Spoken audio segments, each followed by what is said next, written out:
Bismillahirrahmanirrahim. Okey, ni Afkat CKD yang ketiga lah kita start ini. Awak penat ah? Penat. Nanti yang lain sambung esok ke lusa ke minggu depan ke.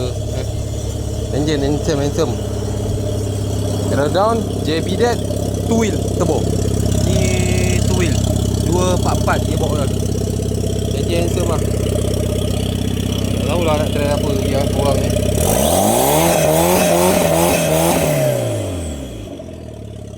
Asap enjin, asap minyak kat sini tempat ni.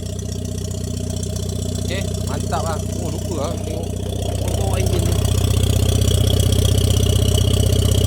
Bersih. Okay. Ni lah apa? Oh, kapet dapat. Kunci satu kereta dapat. Ni dah buka. Ni mileage 114.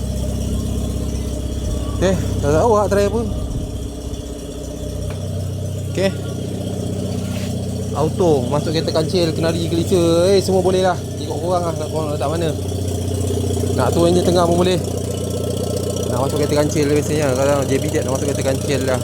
Korang ikut suka korang. Nak masuk kereta kancil, korang pasang sendiri. Saya test start, tak ada masalah, tak ada isu, tak enjin, tak ada bunyi, tak ada gegau, tak ada apa. Korang pasang lah. Wiring sampai belakang macam biasa. Semua Afkat, semua CKD saya wiring sampai belakang. Tak ada potong. Contohnya, ni lampu reverse belakang. Ni lampu kiri ataupun kanan dia. Ni lampu kiri. Lampu belakang tau. Cukup. Cepat. Tengok. Ni JB Dead. Bawah tu handsome. InsyaAllah. Bersih lah. Sekejap. Apa tak boleh lah? Oh, berminat kawan Roger. Assalamualaikum.